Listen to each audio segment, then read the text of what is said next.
When you quit, your mind does this because you're out. Once you say, I'm not going to quit, this is the 40%. When you quit, your mind says, we're done. So it doesn't expand. There's no expansion when you quit. When you say, F you, this sucks, I'm drowning, I'm miserable, I'm suffering, I'm broken, but I'm not going anywhere. What happens to your mind is it does this.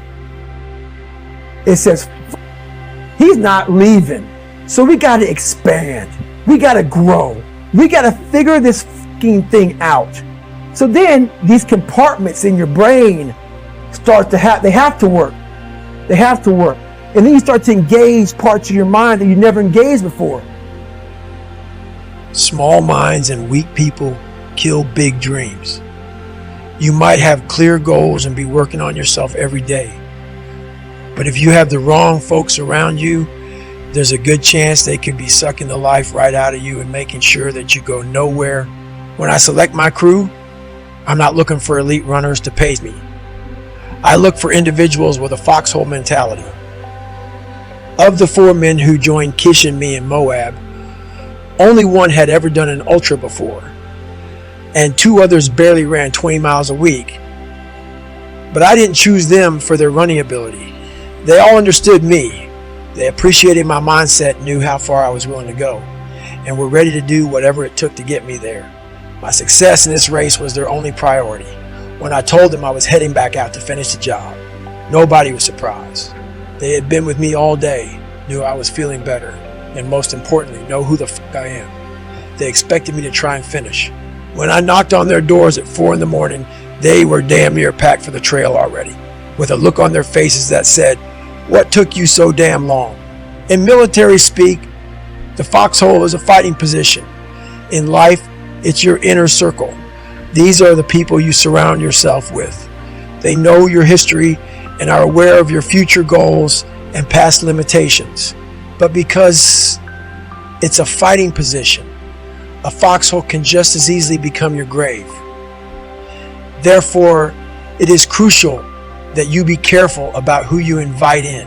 Whether you are at war, competing in a game, or striving in life, you never want someone in your foxhole who lacks faith or will try to steer you away from your full potential by giving you permission to pack it in or wave the white flag when shit looks bleak. You want the husband or wife who, when you snooze that alarm on a freezing midwinter morning before dawn, shakes you the f*** awake so you don't miss your training run. When you're dieting and whining about being bored of eating the same bland foods every day, they remind you of all the progress you have made, of all the hard work you have put in, and happily eat the same bland foods alongside you. When you say you're tired from all the late night studying, they stay up late with you to help you study. You want the type of race crew who, when you're suffering on the trail, are inspired by bearing witness to your struggle. They know it is proof of your effort. In turn, their refusal to give up on you can only inspire you to tap the reserves you'd forgotten were there and give more. They know the only time to shut down and walk away is after all options have been exhausted, even if that means yet another sleepless night or a last-minute change of schedule.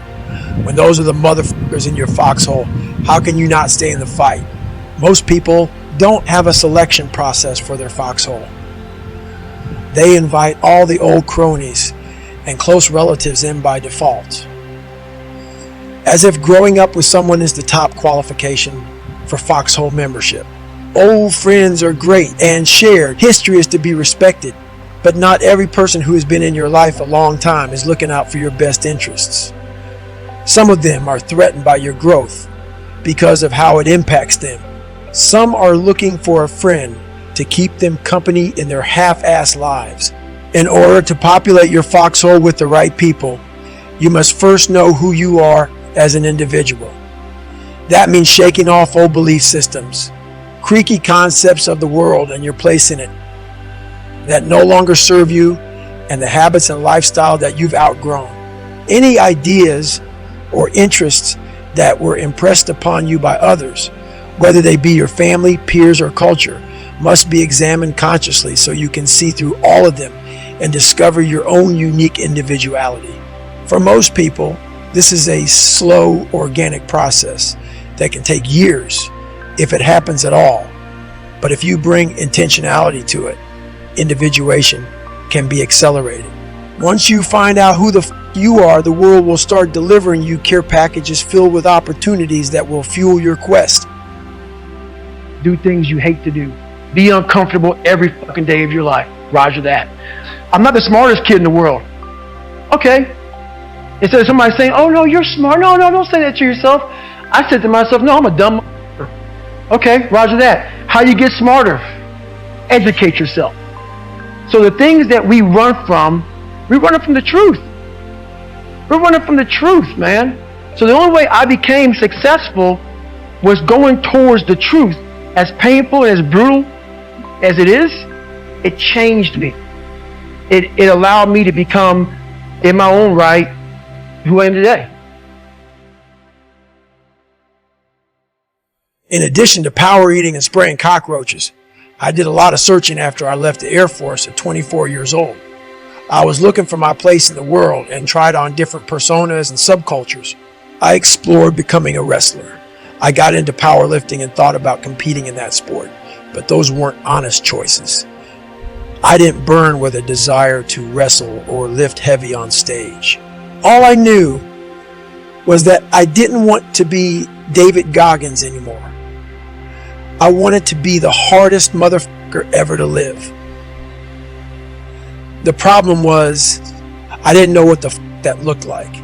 It was terrifying to admit that to anyone, including myself, because at the time I was out of shape, working a low-wage job and living well beyond my means.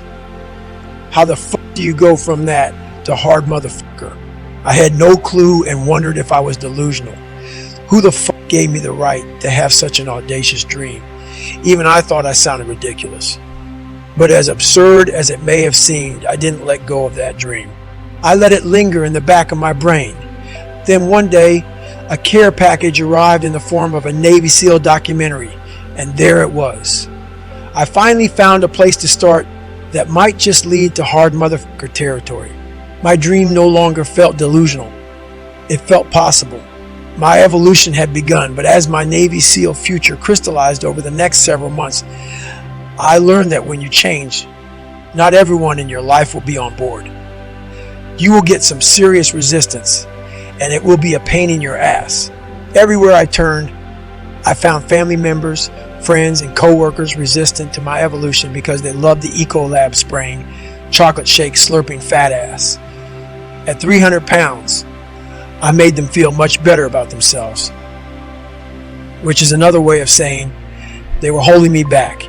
Years later, I learned how common that kind of thing is. Most of the men I recruited into the SEALs confided that their wives, girlfriends, or parents were dead set against something they wanted more than anything in the world. That can be extremely stressful when you are striving to be you, especially when it involves pushing your limits of pain and suffering or sacrificing life and limb. You do not need to deal with trying to make everybody happy at the same time. When you are conflicted like that, your internal dialogue becomes counterproductive. And when those moments of truth arrive and the quitting mind gets loud, that inner conflict might be the very thing that convinces you to give up. When I first made the decision to try to become a Navy SEAL, the only person in my foxhole was my mom. She knew what it entailed and was immediately on board. I didn't see any fear in her eyes. While she was worried about me, she believed in what I was doing even more, and that allowed me to train and fight with a clear head and maximum focus. Years later, when I ran Badwater, she was in my crew. I walked 100 of those 135 miles, and when horseflies were all over me and I was suffering in the heat, she got out of the support vehicle sobbing, not because I was in pain, but because she was proud of me, because I was pushing through it all like a fucking warrior. I have people now, so when I was in the worst part of my life, those people want to bring you back in. Those people, it's like you can see who you hang out with, like when you're in your worst, And when you're trying to get better, what makes it hard to get better is that you are hanging around people who, like, let's say you're an alcoholic. You hang around people who drink. And let's say you want to stop drinking. Those people want to bring you back in. Like, I used to be this guy who wasn't worth anything. Now those people who are still there, they're 16, 17, 18, 30 years ago, they're trying to get you back there. So the hardest part, you got to see who you're hanging out with, man. Not all friends and loved ones react that way when you change and become committed to perpetual growth. Some are genuinely offended, and you don't need or want their voices in your head, which is a nice way of saying you may be required to can some motherfuckers along the way, who you hang around and speak to on the daily matters. That's why it is not a successful formula for people in drug and alcohol recovery to continue to hang out with the people they used to party with if they want to stay sober. When you evolve, your inner circle must evolve with you. Otherwise, you may subconsciously halt your own growth to avoid outpacing and losing contact with the people who mean a lot to you, but may not be able to hang with you. When there is no one around you who believes in or understands your quest, you must turn your foxhole into a one-man fighting position. That's okay. It is always better to fight alone until you can find people strong enough to fight the good fight with you. There is no time to waste trying to pull dead weight up a hill. I've been there many times, and you must hold out until reinforcements arrive, even if it takes years. Loneliness can be difficult and depleting, but I'd much rather you stay lonely than crawl out of your foxhole and trek back through known territory into the arms of the very people who love the old you and were never comfortable with your transformation. Does this mean you have to end all relationships or burn all bridges? No, not necessarily. But doubters must be kept at arm's length, and anyone in your inner circle must accept you for who you are and who you want to become. This may require an adjustment period, and that is understandable. But within a reasonable amount of time, the men and women in your foxhole must, in their words and actions, give you permission to be you. In 2018, right before I received my VW award, I realized how much I couldn't stand being retired. I spent hours calling old friends and new contacts in the military, looking for a way back in. I considered re-enlisting in pararescue, but remembering how much I loved Ranger School and Delta Selection, I thought the Army might be a better fit. So I dropped word that I was interested in enlisting as a 44-year-old grunt. It didn't take long for a recruiter to reach out. He was convinced he could make it happen. But it meant moving to some backwoods Army base for training. Keish was not thrilled. She'd worked hard and kicked ass in the corporate world for 20 years. And she did not expect to be living on or around an Army base at that point in her life. She damn sure didn't expect me to turn down dozens of lucrative speaking gigs to prepare for a third stint in the military.